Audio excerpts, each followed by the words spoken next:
The John Deere 180B is one step away from being ready for the upcoming season. People who live in HOA communities here in Utah could soon have a choice about keeping their grass or opting for alternative landscaping.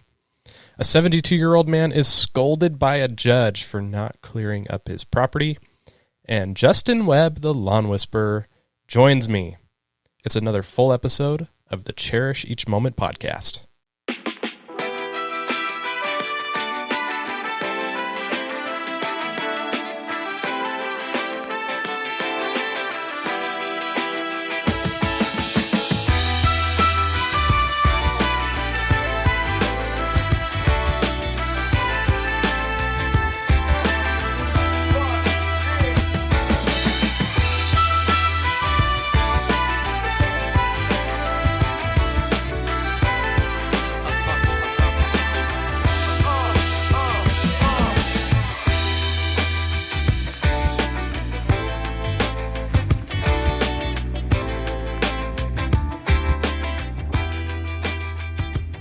Right, so I'm really anxious to get into this and talk about what's happening a little bit and a couple of quick stories that have come to my attention, both locally and nationally. And we're just going to get right into it. I'm really happy to report that I am just about ready to take the John Deere 180B greens mower in for sharpening, and that is going to be the last big step in getting this whole process with this mower, getting everything done and ready to go so that I can start using it to mow the putting green in the backyard. I figured now is the best time to do it because the place that I take my Greensmaster to and that I'll take this mower to, they're usually not busy right now because it's winter. It's the off season. So take that in. Shouldn't take long. Shouldn't take more than hopefully a couple days, really, unless they're backed up for whatever reason. But I'm really excited for that. For those of you who may not know or haven't been following along or you're new here, first of all, thanks for tuning in. Thanks for listening. If you're not already subscribed to my main YouTube channel, youtube.com/Jimmy Lewis Mows, and you can find a link to that in the show notes or the description, wherever you're listening to or watching this. But for those of you who don't know, I started building a small, about 500 square foot putting green in my backyard last year, and I've been fixing up a John Deere 180B greens mower that I picked up from my friend John Perry. And part of the issues that this mower had were my own doing. I'm going to do my best to make a video kind of summarizing the whole adventure and the whole experience that I've been going through with this, mainly because there's a lot of people out there who are getting into reel mowing, and a lot of people are finding used golf course reel mowers on the used market, and they're not always ready to go when you buy them. And so there's different kinds of issues that you can experience with fixing things up, ordering new parts, installing the new parts yourself, or having it done by a dealer. There's a lot that you can learn going down the reel mower rabbit hole, and this is just part of it. And I've been working on this mower for off and on for several months now, and it's just about ready to go. One of the transport wheels is flat. I've ordered replacement inner tubes. I ordered a spare one just in case the other one decides to go out. I've got one ready to go.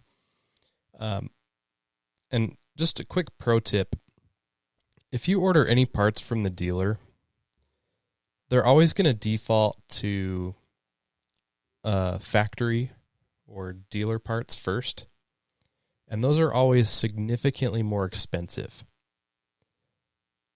So don't be afraid to ask whoever is helping you if if they offer any third-party parts instead of factory parts. Depending on which part you're trying to replace, there's a good chance that they do. And if they're nice and helpful, they're more than willing to look it up and order it for you. So for me, my experience, I was able to save a bunch of money on a air filter housing kit. So you have the air filter that goes on top of the motor, and there's this housing for it. So the filter itself is just like that spongy piece, which is from the John Deere dealer is stupid expensive by itself. I think I got the entire housing kit replacement with the filter, third party, purchased from the dealer, cheaper than just the filter would have been, which is just silly. And then the inner tubes were a very similar story. I think I got 2 inner tubes for like $16, and one from John Deere would have been like $30 or $40. Just, I don't understand. I don't get it. So keep that in mind if you're looking for parts. It's okay to go to the dealer and get parts through the dealer, and don't be afraid to ask if they have any third-party parts. So keep that in mind. It could save you some money. So once I get these installed, I gotta install the new inner tube, and I gotta put the filter housing on. So it's just taking the old one off, putting the new one on. Piece of cake. Really easy stuff. After that's done, I'm gonna take it up and get it sharpened so it's ready to go for the season. And then I also have a new bed knife that I ordered, as well as the screws that connect the bed knife to the frame. So that's all going to be brand new. I'm going to take that up and drop it off with my sharpening guy, and they're going to install that for me, and they're going to make sure that it's shaped or contoured, however you want to describe it, to the reel. So all things considered, this mower should work like brand new. And since I'm only mowing about 500 square feet with it, the sharpening should last for quite a long time. I'm really looking forward to it. There's nothing more satisfying than reel mowing with a freshly sharpened reel and bed knife. I had the Greensmaster done before the 2021 season. Oh my goodness. It was incredible. You could easily notice the difference in the quality of cut. They've got the reel to bed knife adjusted perfectly for you, and it cuts like brand new. So I'm really, really looking forward, no pun intended, to that experience with this John Deere. So that'll be good. Another reason I'm excited is that I don't have to constantly adjust the height of cut on the Greensmaster. I finished off last season going back and forth, cutting both my front yard and the putting green with the Greensmaster, because obviously the John Deere's out of commission. It's not ready yet. And man, I was cutting, and soon we'll be cutting again, the putting green at a 1/4 inch and the front yard at 1 inch. So anytime I was cutting one or the other, I had to change the height of cut. And for those of you who know, or I guess in this case, for those of you who don't know, adjusting the height of cut on a greens mower is pretty tedious, and it's nothing at all like it is on a regular standard homeowner lawnmower. I can safely say I've gotten pretty quick at it, going between a 1/4 inch and 1 inch, but even still, it's very tedious, and it's one of the main reasons why I decided to get a dedicated mower for the putting green. So that'll be great, and I'm really, really looking forward to the season. There's a lot of work to do, and I really can't wait to get started. Quick local story. that I want to share with you. I do intend to continue to keep you updated on our drought situation here out west, particularly in Utah. There was a new bill that was created, and it's now making its way through the Utah House of Representatives, that would make it so government or private entities like HOAs can't require residents to have a lawn. Pretty interesting. So the idea here is to give more homeowners a choice with how they landscape their yards, which could result in conserving water, depending on how the homeowners choose to go with this. But the idea is that they are not going to be restricted by an HOA, because HOAs a lot of the time require you to have a lawn and to make sure the lawn is well kept and green and all that stuff. And so this here is going to say that HOAs can't require you to have a lawn. They can't put that in their rules, and the homeowner can choose whether they want to have a lawn and go with that, or if they want to do something alternative like a xeriscape or something like that. I like this idea. I'm a fan, mainly because I hate HOAs. And any chance to take away power from an HOA is a win, in my opinion. For the record, I don't live in an HOA. You probably could have guessed that. And I never plan to live in an HOA because I don't like being told how my home and my property should look and what I can and cannot do on my property. And I can't imagine paying a monthly fee to have people watch me all the time and tell me I'm not in compliance with their stupid rules. No, thank you. There are a lot of HOAs in Utah, particularly in the bigger, more established cities. And from what I can tell, a lot of them require lawns. And with a lot of people wanting to make the switch to xeriscaping, whether for the purpose of conserving water or simply because they have no desire to tend to a lawn, which is totally fair, there are people struggling to make that change because the HOA rules don't allow them to do that. I'm not trying to be political or anything like that, but I believe it's important for any aspect of any kind of civilization to give people a choice. Give them the options, give them options, period, and let them decide which option they want.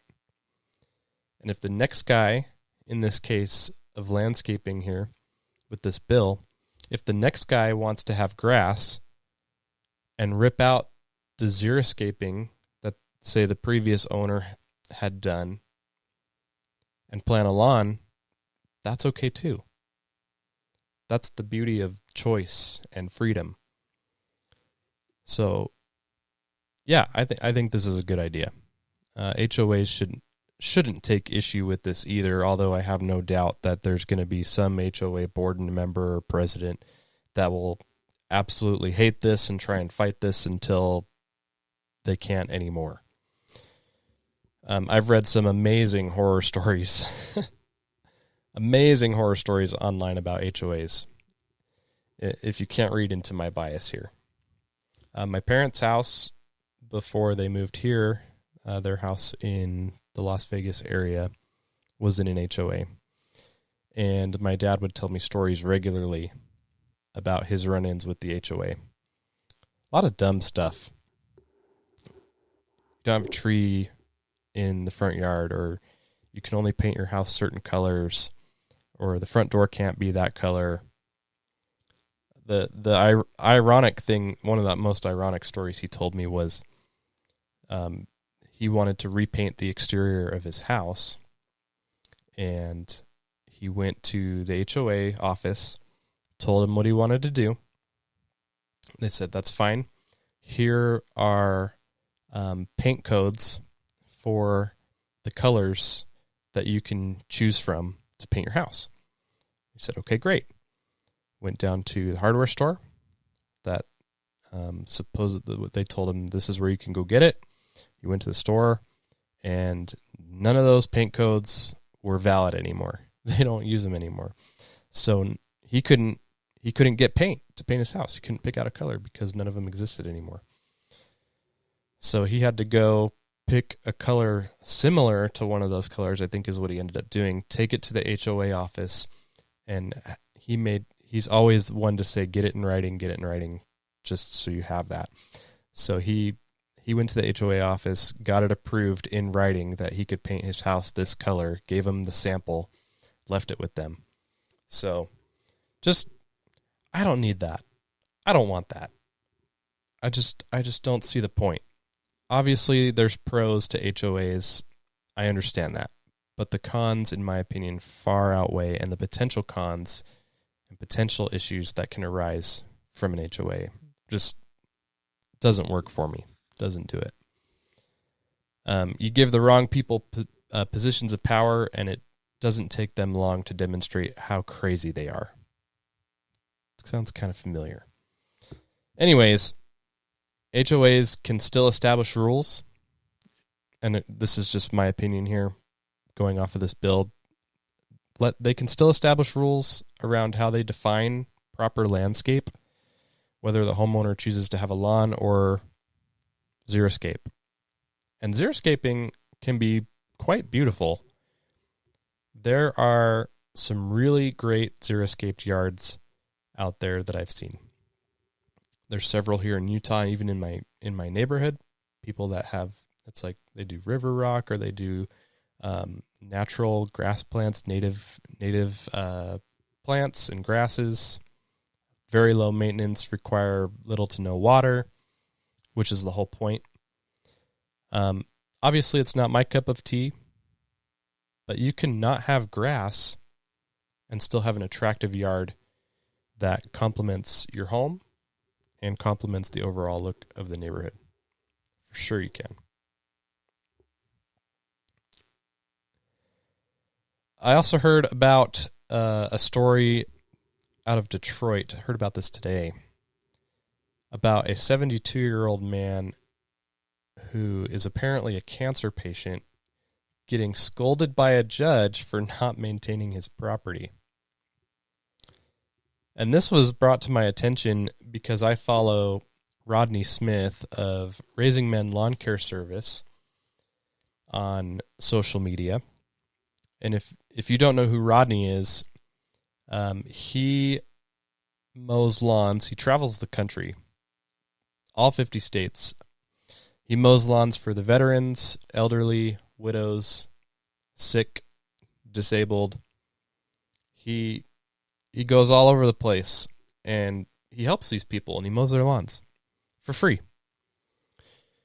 He also has a 50-yard challenge program for kids, and it gets the youth involved with helping out in their own communities.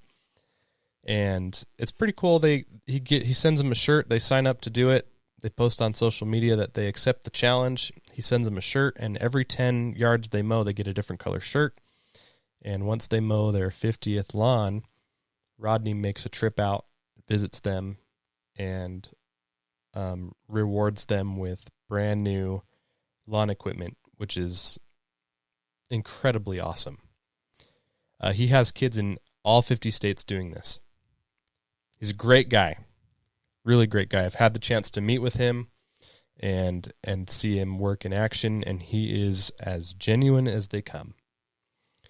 So he posted a screenshot of a conversation he had with somebody who reached out to him on Twitter or Instagram, sharing the story with him and asking if any kids in his program live close by and can maybe help this guy out. But there's a video online because a lot of courts, I guess, are doing hearings on Zoom. And so this was actually recorded. And just listen to how the judge treats this man. This guy's 72 years old, apparently has cancer, and he has been fined for having overgrown, undesirable plants and weeds on his property. Listen to this.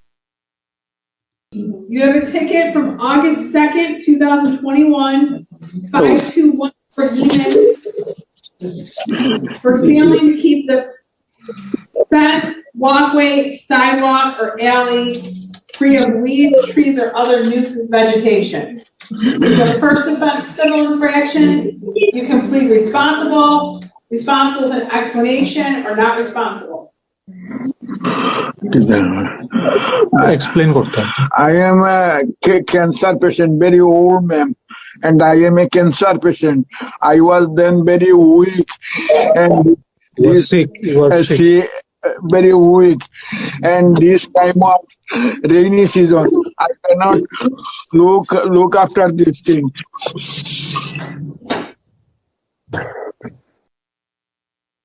Be ashamed of yourself. No. If I could give you jail time on this, I would. The fine is $100. Pay it by February 1st.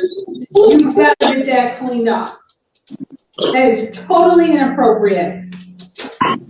Oh no, sorry, ma'am. Didn't understand. Like we have to pay $100 by February. No, ma'am. No, ma'am.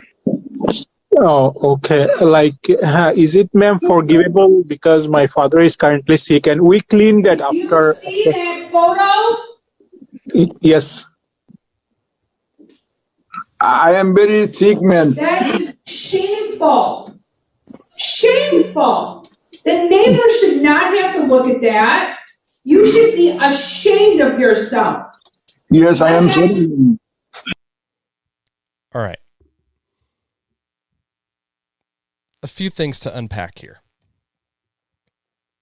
The first thing is, when you look at the picture of the property, it's obviously unkept. It's been a while since somebody's done something here. The headline of the story that I was first shown is a little misleading because this is not a lawn. It said that the judge got after this guy because of not taking care of his lawn. This is just overgrowth of weeds and other things that just need to be pulled out, cleared out, probably take a couple hours. This doesn't look like a lawn that's not being maintained. It's not even clear that a lawn even exists on this property. There's a lot of videos online of overgrown lawns being mowed, which are really satisfying. So when I think of overgrown or unkept lawns, that's what I think of.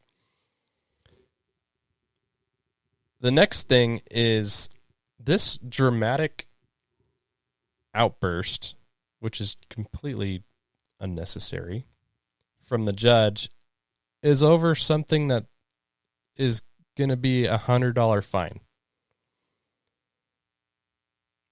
Pretty menial issue to create such a fuss over. And what's more, the man is dealing with cancer. At least we can assume he is because he states it under oath. It's obvious the judge severely overreacted here. And I question whether behavior like this warrants her continuing to sit on the bench, especially after she says that if she could give him jail time over this, she would. That's just not fair. The only person that needs to be ashamed of themselves in this case is her, the judge. This just isn't how you work with people. He's a 72-year-old man, regardless of whether or not he has cancer. He's a 72-year-old man. He doesn't need a lecture. He needs assistance. Let this man worry about his cancer treatment and his health condition and all the things that come with that. Clearly, his property is not his priority, and I completely understand. Why couldn't this judge swallow her pride for a minute and say, look, I'm very sorry to hear about your cancer and your health condition. I can understand that maintaining your property is probably not the first thing on your priority list right now. Let alone, it's probably very difficult for you to do manual labor like that given your age. Unfortunately, there is a fine that comes with this. It's only $100. You have to pay it by February 1st or whatever she said. Is there anyone close to you, family members, friends, that can come over for a couple hours and offer you some service to help you get this taken care of? How hard would that have been to do that? I just don't understand why people have to take their 15 minutes of fame here and use their position of power to act like complete morons. I don't get it. Surely there's plenty of options for this guy. But this is just not how you treat people, especially as a judge. Come on. Even if this man doesn't have cancer, he's still 72 years old. Why? I love taking care of the grass and maintaining my yard. But in my old age, I don't expect to be doing that kind of work anymore. I hope I'm healthy enough to walk around and hold my own and do my thing, but I'm not going to get my hopes up for that. But on the bright side, I think there's a good idea that comes out of this. I think it would be cool, and I'd love to see Rodney Smith's program kind of come in clutch here and be used in situations like this as kind of a lifeline for people like this man who just need help. Obviously, that's kind of the idea of starting the program anyways. Every year he posts on the anniversary of when he came up with the idea for his program about how he stopped and helped an old man with his lawn. And that kind of sparked everything that his foundation has turned into. But man, what a great resource and community that he's continuing to build with these kids and their families. He's teaching them how to work and be organized and do a good job and serve those in their community and those around them. How awesome is that? And wouldn't it be cool in situations like this where you find someone like this judge could have easily said, hey, all these things that I said earlier with what I thought she should have said and how she should have handled this. She could have also added something along the lines of, I'm going to give you some information for this foundation where the youth in our community offer free services, and they're going to get in touch with you and have someone come out and help you. Easy as that. They give Rodney's foundation a call, say, hey, we're here in this area. Do you have anybody nearby that could offer some service? Yes, we do. We'll give them a call and we'll have them come out there. Easy as that.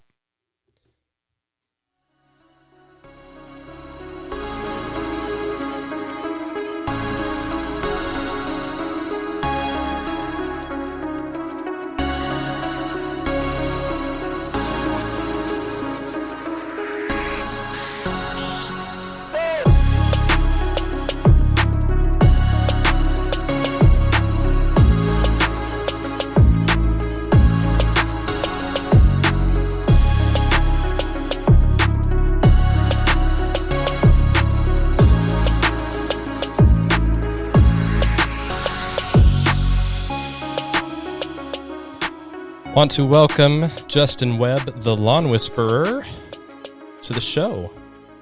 Thanks for being here. What's happening? Thanks for having me. Before we get into our conversation, I just want to say that one of my very favorite parts about having a YouTube channel and a social media platform, and I'm sure you feel the same way too, is the friendships that you establish along the way. And you have become one of my very best friends through all of this. We talk regularly, like almost every day, especially during the lawn season, sharing what's going on, bouncing ideas off of each other, sharing different things that are working and what's not working. And you've been to my house. I'd go to your house, but you don't currently have a I house? don't really have a house right now. So one of these days. We'll talk more about that, your little transition stage that you're in right now. But let me just say thank you for being such a good friend, and thanks for coming on the show. Yeah, thanks for having me. It's true. I mean, that is literally the best part about everything that we do here. Like, we bond over grass, and some people think that's weird, but it's such a cool thing to be able to see people on the screen and then be able to talk to them and form relationships off the screen. And I think, like, first GIE I ever went to, you and I shared a room. I slept on the floor, but that wasn't my fault, for the record. I called floor. I did call dibs on floor. I was the nice guy on that one. So it wasn't even my room. It's true. It was Eric's room, but it was a good time. So yeah, seeing the people that you talk to on the YouTubes, and then a lot of these people have friendships off the screen, and it's very cool in today's world. Yeah. And I think that's one of the biggest gifts the internet's given us, is a way to find and associate with people of similar interests and people that you wouldn't really realize were out there. Who knew that there would be such a big community around people who just like making their grass look good? Yeah. I don't think we ever would have figured that out without the internet. I think that goes for a lot of the communities out there. Yeah. Grass benders and stripe makers unite. Yes, that we do. And it's just a short little while before we're back in business. Yeah. Did you get any snow? I woke up this morning and we had maybe like 0.06 inches of snow. So not much, but today is actually my daughter's birthday, and every year, she's 7 this year, and so for 7 years straight, it has snowed on January 17th. Wow. So we kept the streak alive. That's awesome. I wonder how much longer that'll last. Yeah. That's really Hopefully cool. we can keep it going. She loves it. So, well, you tell her I said happy birthday, and apologies for taking you away from her. That's all right. So let's talk about the move. You're currently in a transition house right now. Yeah. What was that like? Getting your house ready to sell and putting it up for sale? And yeah, so we basically decided that, so we bought our lot. It's been over a year and a half or so ago. And so we kind of had this plan that 2 years from buying that, we were going to plan to build and move in and do all that. The market was so hot, so we decided, hey, let's just go for it. And I don't think it really hit me that we were moving everything out until the final night I went there. And I pulled the last thing out of the house, and it's very weird. You spend so much time and effort, and you put so much love into your lawn and in your house, and then it's just gone. And it's weird. It's hard. But knowing what the future holds, and that we're going to build our house, and we're designing our own house, and I'm going to have a lot more room to play around in my lawn, makes it all worthwhile, I think. So yeah, we're in a rental right now. We're in a condo, in an HOA that I don't get to take care of the grass here. So that's kind of weird. But yeah, I don't know. It won't be for long. It's just temporary. I actually just got done recording the rest of the episode, and a segment that I recorded is about HOAs. So that's going to be really fun. So thanks for tying into that. Yeah. How long did you live at your house before you sold it? We were in there for 6 years. Okay. So we originally planned to be there. I think when we bought it, we were like we'll be here 10 years and then we'll move on. So we're a little short of that, but hey, that just means you're meeting your goals early. Yeah, for sure. That's awesome. We've been here. I think this is year 7, maybe 8 for us. So we're getting up on that 10-year mark. And I think about that all the time. What it would be like to move and having to give up all the hard work that you've put into something, especially outside. That's the whole reason that I keep going with lawn stuff is I look at that and I know I did that. That's because of me. That's the fruits of my labor, and to have to just leave that behind and close that door to start a new chapter. Pros and cons, obviously, but still having to say goodbye. I don't want to do that. I'm not ready for Yeah, that. it's hard for sure. Walking through our house, man, I did so much work on the inside too that most people who watch, the YouTube channel don't know. Right. From, flooring to just painting. I mean, you do things that you choose, that's how it's going to look. And then you make it happen. And then all of a sudden you have to give it to someone else and say, here you go. Hope you enjoy what we made this look like. And yeah, it's hard, but yeah. How long are you part of going to, it. how long are you going to give the new owners before you go back and see how the lawn's doing? If I go back, it will probably be in the spring because that will give it the best chance of looking good. If I go back in the summer, I know it won't look good.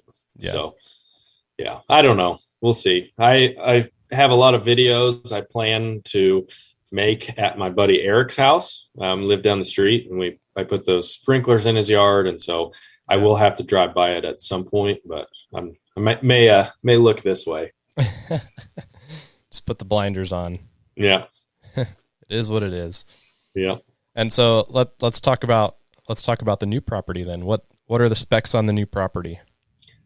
Yeah, so the new property is about 3 acres, and it's out in the middle of the woods, which is nice. So we're in a neighborhood setting, and so you have to drive through a neighborhood to get to our property. But where the house sits, you're not a neighborhood feel. You can't look out your window and see a neighborhood sitting there. So it's nice, so you got the neighborhood for the kids that they can go ride their bikes and stuff, but I've got the seclusion that I can be outside and feel in peace. And so that's good for me. And so, yeah, so far we've got our house plans all ready to go. We have not yet broken ground, but that is actually supposed to happen next week. So nice. So have you done any work on the property yet? Have you gotten started on anything?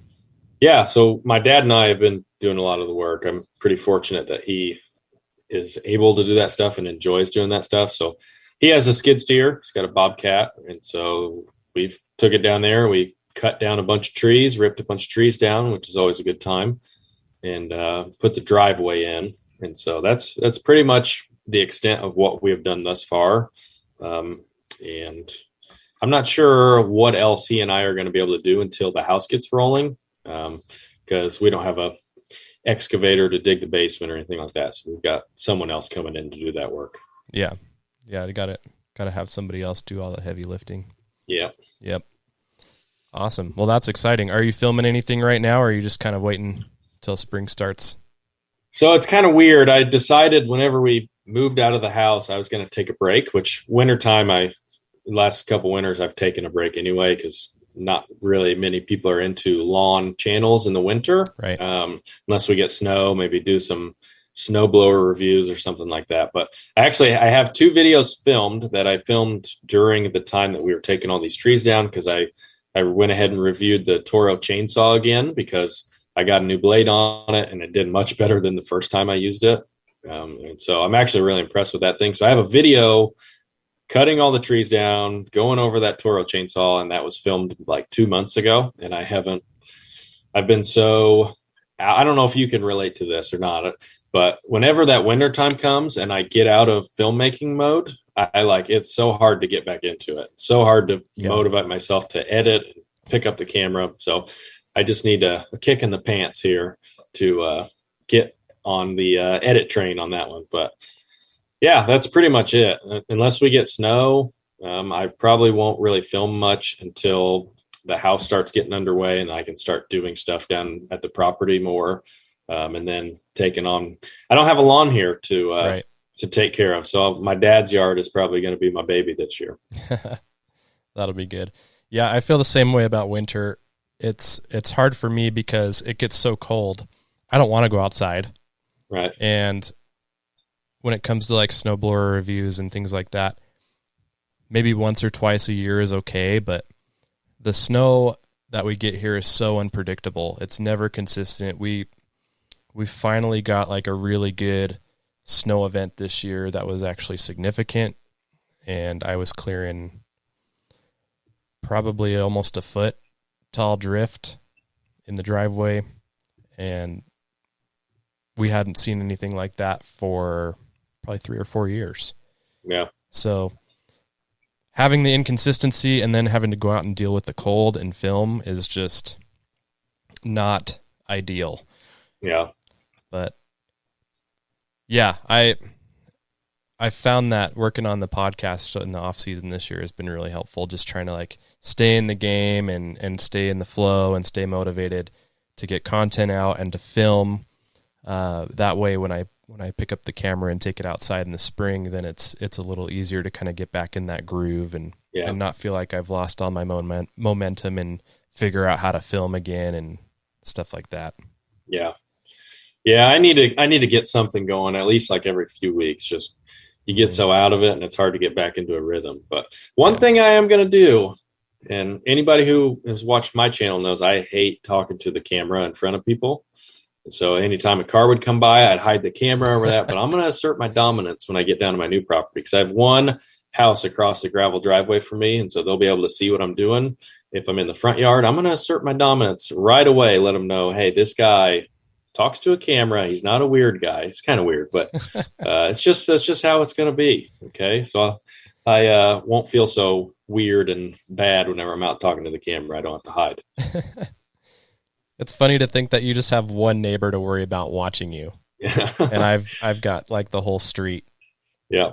So I think you'll be just fine asserting your dominance. You're surrounded by trees. That's like the most ideal situation for a YouTuber because you're always worried about what the neighbors think while you're walking around holding up a camera in the air and talking to it all by yourself. What's this guy talking to his grass? What is this guy doing? I think about that all the time when I'm outside. I always try to make sure that, the neighbors aren't out doing something when I'm ready to go film. And it seems like every time I go outside, I'll have taken a few minutes to kind of get everything organized and get everything together, and it's been nice and quiet out there. And the second I'm ready to start filming, noise. So do you think it's like people are waiting and they're like looking out the window and it's like, oh, Jimmy's outside. Let's go outside. Let's do it now. So you go outside and you're ready to film and no one's out there. And all of a sudden they're like, hey, let's go outside and just make him feel known that we know what he's doing. We're watching you. Hey, honey, he's doing it again. He's talking to the grass. I could believe both ways. I could see it going both ways for sure. Yeah. But all my neighbors know, and I feel like I just need to remind myself. They already know. Yeah. It's not anything new to them. I think the more you feel comfortable with it and aren't like make it awkward, the easier and better it is for you and for them. Yeah. I can handle a car driving by. I used to be in your situation where I couldn't, and I would just kind of like run into the garage and hide. Mm-hmm. Sometimes I do that. Mostly I do that when I see people walking down the sidewalk on my side of the street and I know they're going to pass me. And then I'll kind of like back off a little bit and go inside the garage and pretend like I'm doing something so I don't have to interact with them or say, hey, I'm filming a YouTube video. It's fine. Keep going. Yes, I know the grass looks good. Thank you. Yes, it's real. Thank you. Yes. Even though I killed this spot up here by the flower bed. Yep. That was last year. It was 2020, not 2021. Oh, there you go. ASMR. Not sponsored. Zero sugar. You ever had Sprite Zero? Anything I've had zero tastes terrible to me. This is the best. You've got to go fully loaded. Oh, full diesel? Fully loaded. Or in the case of my late morning routine, you got to go with the watermelon Ride the bull. You got to ride the bull. And it's only the watermelon for me. That's the best flavor ever created. Never had it. You're missing out. Oh, man. I'm slacker. Big time slacker. Speaking of slackers. No pun intended. Just kidding. They need to come on the show too. Bunch of tools. They need to come out to my house too. LT Turf, maybe season 5. Yes. I'm just going to put it out there. Just going to put it into existence. Have they started filming for season 3 yet? Are they on season 3 or season 4? I've lost count. I want to say, I think 3? season 1 was when they went to Utah, and season 2 was when they came up my way. And I wasn't cool enough then. They came out here too early. Too soon. far too soon. But I did get to hang out with them. That's when I actually met them for the first time. That was really fun. I was actually looking at some footage from that day when we were at Jeremy's house just a couple days ago. Okay, yeah. Just showed up in my Google Photos. Yeah, those are good guys. A lot of good guys in the lawn community. Again, that's like what we were talking about. There's so many good people, and you build these relationships off camera, and it's just really, really cool. Mm-hmm. I love it, and I feel like GIE is like the great meetup for us. The ultimate lawn care lovers paradise. Yep, totally. So I'm gonna flip the script real quick. I'm gonna ask you a question. This is not planned. Okay. I really want to know, what is if you had one or maybe like a top 3 things that you were looking forward to this year with your lawn season? It could be maybe a product you want to try, maybe a piece of lawn equipment you want to try, or just a project you have that in your lawn or somewhere else that you're excited for. Yeah, you are absolutely putting me on the spot with zero preparation or thinking here. And you stole my question, so I demand answers. Double thanks.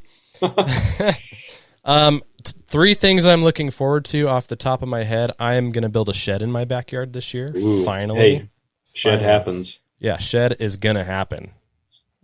Big time. Big time. We're looking at a 16 by 24 shed.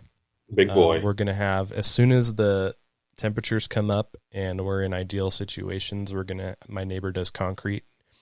He's going to come put a concrete slab in the backyard. It's going to be just behind the putting green.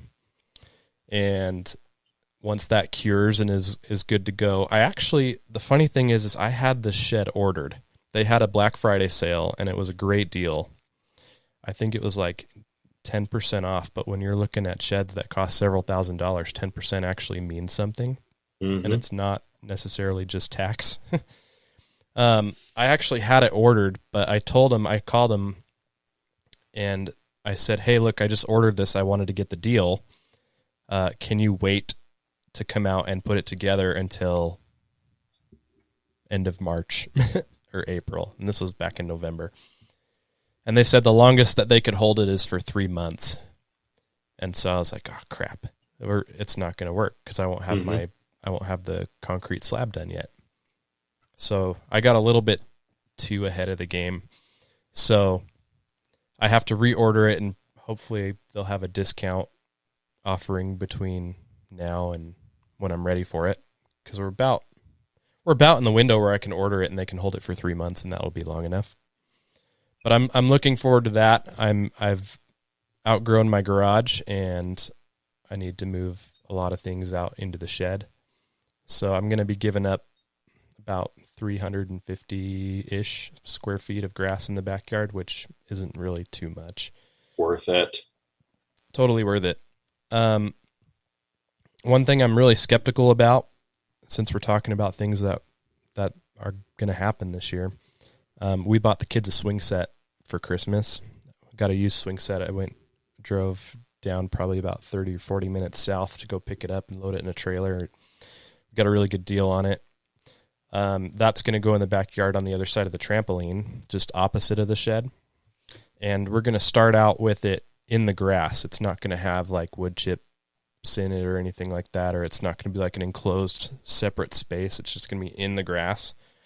And so I'm going to try and see how maintaining the grass around the swing set with all that foot traffic and having to mow around it and trim around it and all that stuff's going to go. I'm not very optimistic about it, but I think it will be something worth making videos about. Yeah. The putting green is going to take off this year. And I think that's probably one of the things I'm most looking forward to is the putting green, and actually like putting a hole in it and putting on it rather than just trying to get it to grow in and fill in and keep the cats from pooping on it. Oh yeah. You gotta love that poop. Free fertilizer though, you know? Yeah. I just wish it would break down faster. Yeah. Yeah.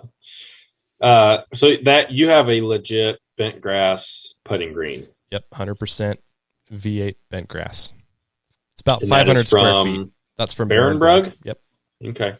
Yep. Yeah. Barenbrug's got good stuff. So I think, I'm not 100% sure, but the, Indiana University golf course, it's brand new golf course, opened last year. Top 20 hardest golf courses in the world. It's a very hard course, but they have almost 100% Barenbrug grass throughout the golf course. That's cool. Like their tee boxes are RPR. They've got the Turf Blue Pro, Kentucky Bluegrass, and then they've got, I want to say it is also Barenbrug bent grass greens. Mm-hmm. So that's pretty cool. Yeah, that's neat. So yeah, you'll have to come here and see it in person. Yeah, we'll have to go golfing. Yeah. But so yeah, I am really looking forward to that shed project because I would like to have a shed or a garage detached from my house as well. I'm planning on putting a garage door on it too, so that'll be good. Okay. Yeah, I don't want doors that swing open or anything. I just want it to go straight up and down. Yeah. And then it's gonna have its own power supply out there. I'm not gonna run power to it. It's gonna be off the grid power, probably solar. Well, definitely solar. And then it'll just power like a couple LED lights on the exterior and let me charge up batteries and things like that. You got to charge up those 60-volt Toro batteries. You know it. You know it. So that'll be good. Speaking of Barenbrug, though, one other project just to finish answering your question. Barenbrug sent me a new lawn for my parents' house for their front yard last year. So that's been sitting in my garage for a little while now. So first of spring, we're going to kill off their front lawn, and they're going to get HGT. Oh, nice. So it'll be bluegrass. I think there's some RPR in there too. Okay. Which will be really fun. Yeah. I'm still debating what I'm going to plant my yard whenever time comes. I was going to ask you if you had figured out what's going where and what you're going to plant and how you're going to do it. It's such there's so many good options out there that it's so hard to pick just one, And so I think I honestly might leave it up to like a survey. I might ask people on Instagram and YouTube, probably Barenbrug's HGT and RPR. Yeah. It's just such a nice grass that, it's hard to beat. Yeah. Just kind of let the people decide for the most part. Yeah. Yeah, that'll be cool. That'll be awesome. I'm excited to see what you do with the property. It's been really fun to kind of follow along. What you have is kind of what my wife and I are looking for out here, except it's dang near impossible to find decent land out here for a decent price. Yeah. So it's crazy. You and I have talked about the prices out there versus here, and you see the prices here and think, wow, that's so cheap. But even the prices here now are way higher than what they were 2, 3, 5 years ago. Yeah. I think generally overall everything's gone up. I don't think there's really any debate about that. But the markets are so different. The market here is always been somewhat high, especially since tech companies have started coming in and stuff like that. The housing market kind of boomed. But yeah, what you paid for your land, I would buy yesterday, no problem. And we could build a nice big house on it and probably dang near pay it off. Yeah. Which is nuts. It's just stupid. Yeah, it's crazy. And then I'm hoping to get the land that is next to my property. So for those of you who don't know, like I said, there's a neighborhood here. There's a gravel drive that goes to my house here. And then there's like 800 acres of woods here. And then there's parceled off 12, I think 13 and like 15 or something like that here. And I'm hoping to eventually be able to buy the parcels that are right next to mine. So the first one I want to buy is the 12 acres that are right adjacent to mine. Mm-hmm. And that just makes it even more ideal because not only do you have land, you have 3 acres, you have the option in the future, if things work out, to expand on what you already have. That's so cool. Yep, I'm excited. It's a good spot for it. We kind of lucked into it because one of my good friends who's in my small group, my Bible study, we were just talking about how my wife and I were looking for a house. We wanted some land, and he said, "Hey, I think think my dad might have what you want. So it wasn't even on the market or anything. His dad happened to have it and he was going to sell it. And I went and looked at it the next day and called him up and said, hey, I want it. So Perfect. right place at the right time. Perfect. Very nice.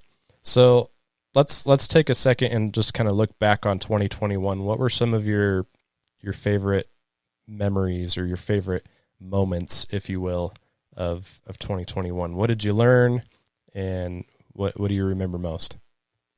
I will say, I think the two biggest things for me that I took on this year is one, I got into reel mowing, which I kind of did that at the end of the previous year, but I couldn't really grasp it. So I would say I did a full season of reel mowing. And so that was, I mean, for those of you who don't understand the reel mowing craze or any of that, it's just fun. It's the best way I can describe it. It's such a different experience when it comes to mowing. And I still have love for the tall grass. And I always will, but just the reel mowing it's just fun. Like you can experiment with different heights and even like adjusting your mower 0.1 inch, like a tenth of an inch. It makes such a big difference for how it feels and how it looks. And so that's a whole different topic that you could probably talk for 2 hours on your podcast about. But that's one thing that I look to do in the future as well. And the other thing I would say, getting into gardening. So not the mowing, but I built raised garden beds with my daughters. And that was something that I wanted to, experience myself, because I've never really been into gardening. And I want them to grow up and get into gardening. And so that was a fun experience, just being able to plant different stuff and see how it grows and try what we grow. I think that's such a cool thing, and something that I'm looking forward to doing on the 3 acres whenever we get down and are living down there. Oh yeah. You're going to have tons of space for gardens out there. Oh yeah. That's one of the biggest benefits of land, is you have all these different areas that you can kind of segment off and dedicate to certain projects, and not really have to worry about it invading something that, you have such a small space to work with. You got to balance what's there. And yeah, I think that's going to be probably maybe a shock to people who watch my channel and know that I'm building on 3 acres, is that they're probably like, oh, he's 3 acres. He's going to be mowing 3 acres of grass. And he's, it's going to have I have a lot more grass, or I will have a lot more grass than I had at my last house, but I plan on having this much grass versus this much stuff or area to do all kinds of other things, that gardening and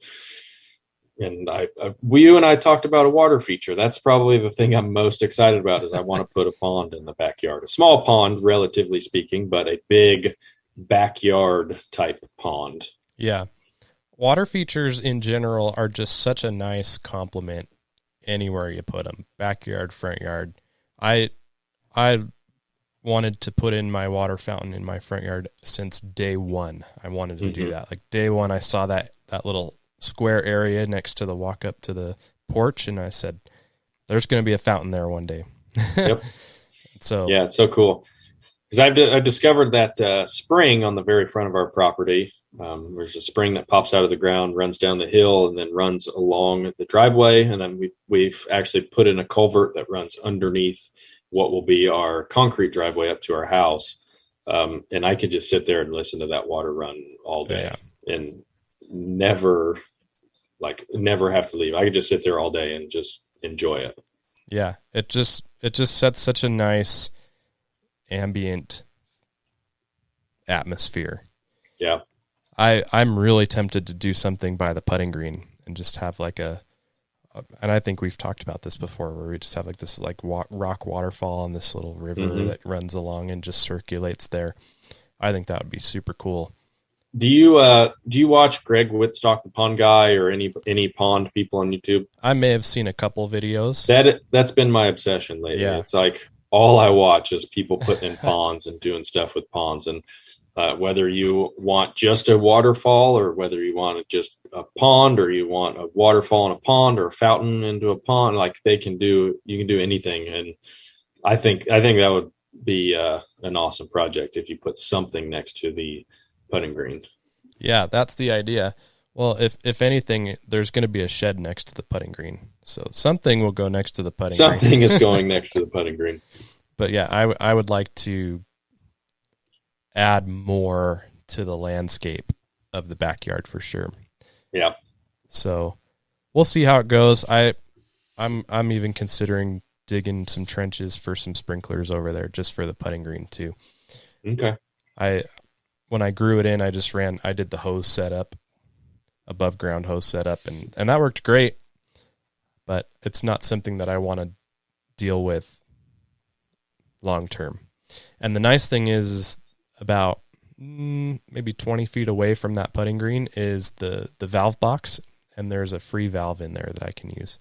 Nice. That hasn't been used yet. So I can tap right in there and just run a line and it's good to go. Yeah. That's awesome. It's gonna be good. It's gonna be a good year next year. Yeah, I'm really excited. You said that you were going to be doing a lot of content at your buddy's house. Yeah, just one so I can keep up with the reel mowing.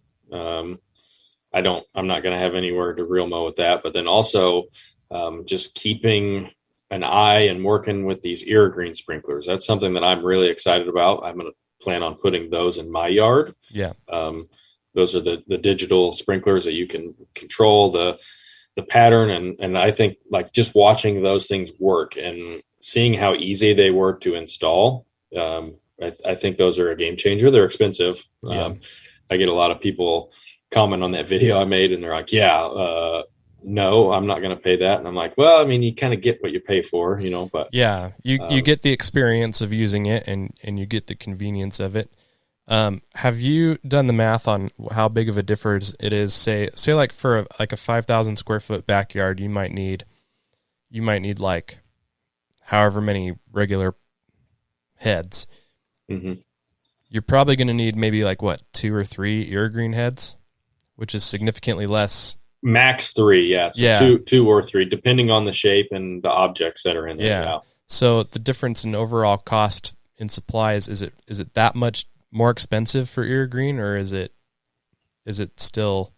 So the biggest thing with the cost of the green is paying for the controller. That is the biggest thing. So whether you have a 1-head system or a 10-head system, you have to have their smart digital controller, and that's what the biggest cost is. So once you get in with that, which I want to say 1 head with that controller is it's pretty steep. It's like $1,600 or something like that. Mm-hmm. For 1 head and the controller. Yes, for 1 head and the controller. But once you add on a second head or a third, whatever, the other heads are like $200, I think. Mm-hmm. And so they're compared to a typical rotor sprinkler, whatever, that's like $20 to $30 probably for a nice one. Yeah.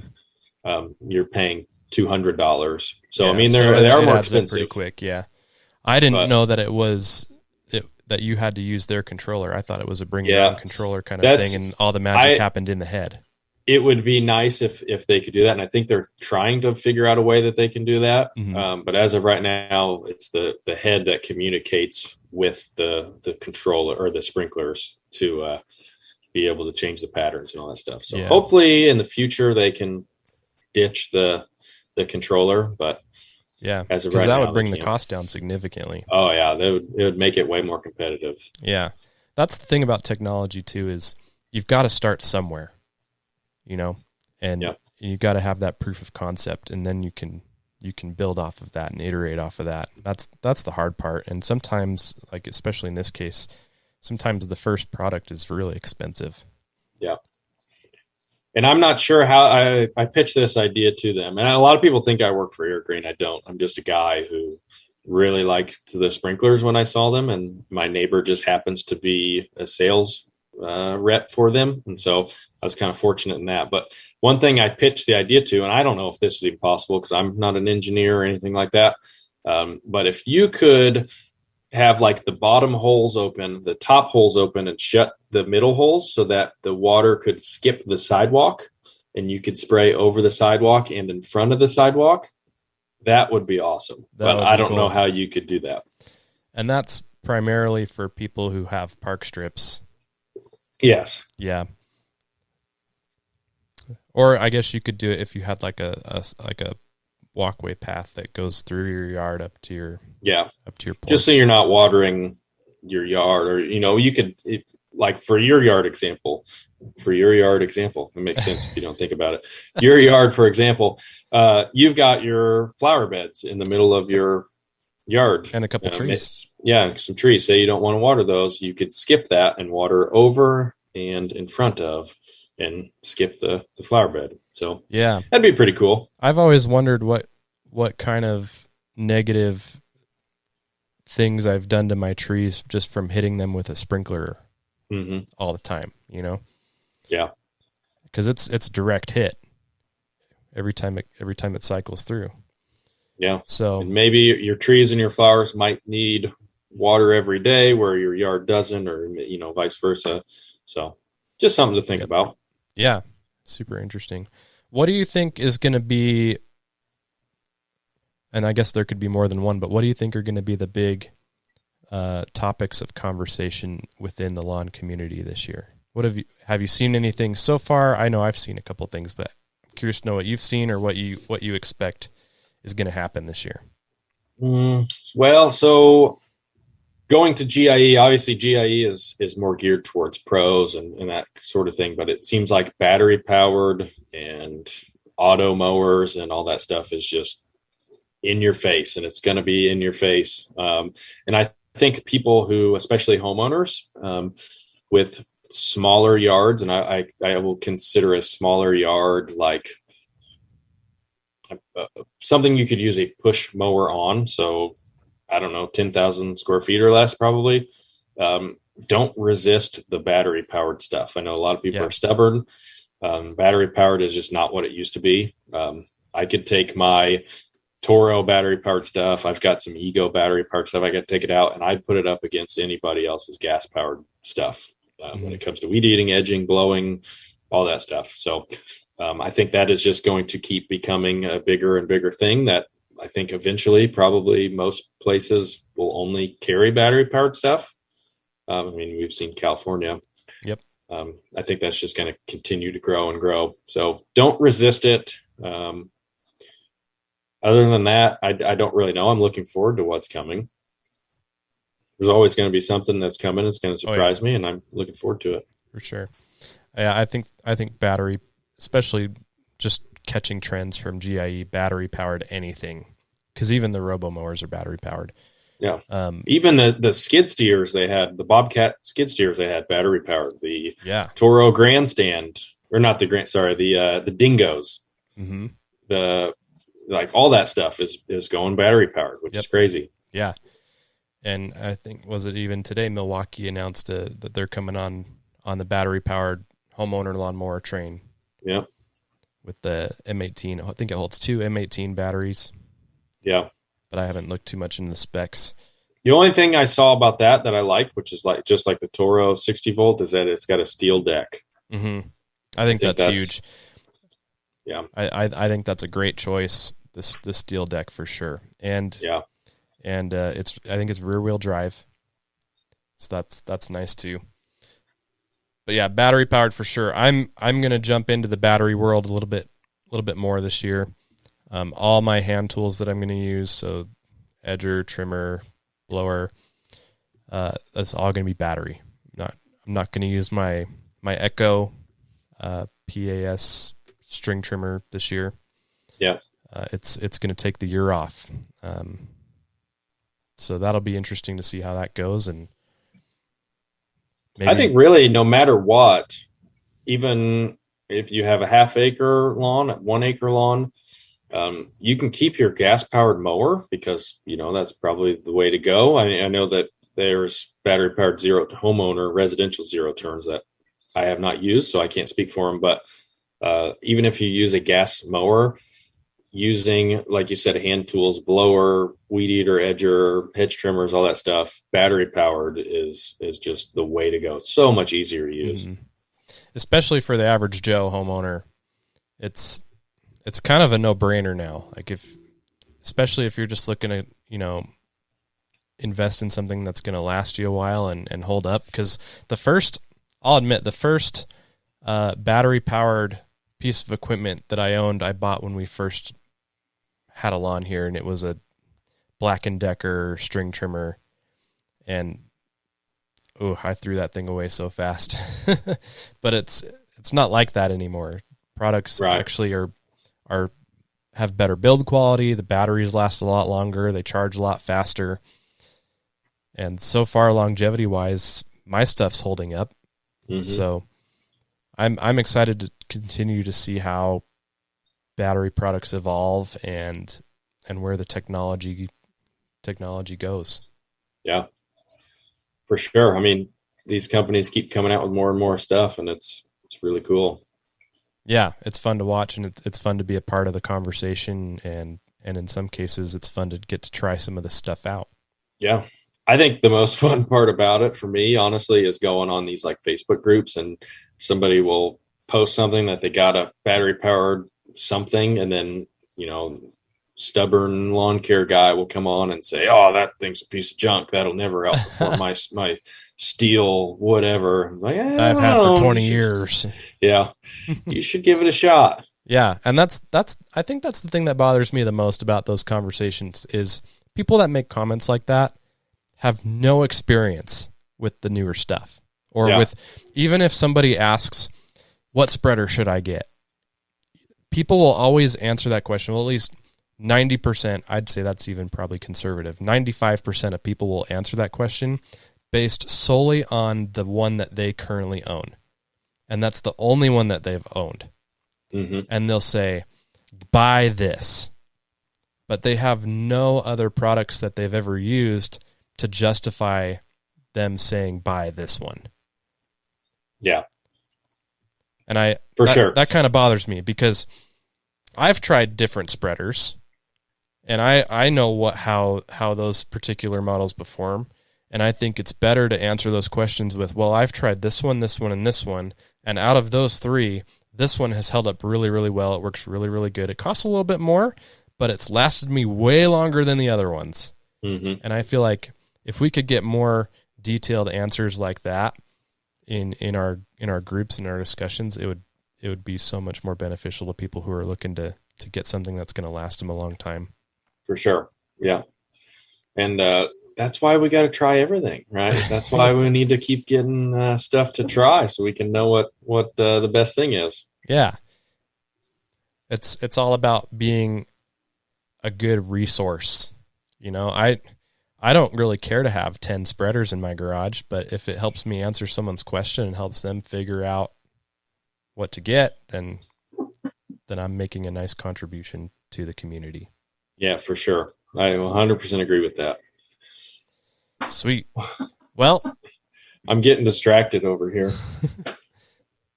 No. Okay, yeah. That's okay. I think we've gone through enough stuff here, or you need to get back to family and get back to birthday shenanigans and all the birthday shenanigans. I have got Operation to play. That was a big gift this year. She opened up a present and it was Operation. So I have not played that since I was like 7 years old. Well, harness your number one heart surgeon, steady hand. Steady hand. Well, thanks so much for coming on the show. I appreciate you, and I look forward to having you back on. Maybe we can talk all about real mowing and dive more into that topic. But when my house is built and I've got my lawn in, Jimmy is coming to my house. I very much look forward to that. I still have my airline credits too. Mm-hmm. So we'll make it happen. But I appreciate you, and I look forward to seeing how things go for you with the new property and how your 2022 season plays out. And if you need more to do, you're more than welcome to come out here, and got plenty for you to do out here. It would be a perfect time to make my rounds, go visit some people. So yeah, we'll see what we come up with. I'm looking forward to it. Thanks for having me on the show, and thank you guys for watching. Yes. Thank you. That is Justin Webb, the Lawn Whisperer, on the Cherish Each Moment podcast.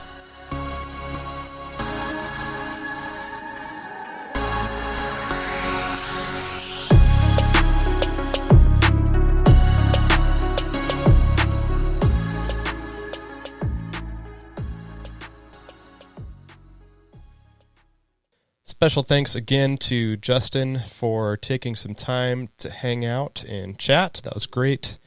We look forward to having him back on the show again someday soon. But that's going to go ahead and wrap up this episode of the show. Thank you so much for listening and for cherishing the moments with me. Until next time, see ya.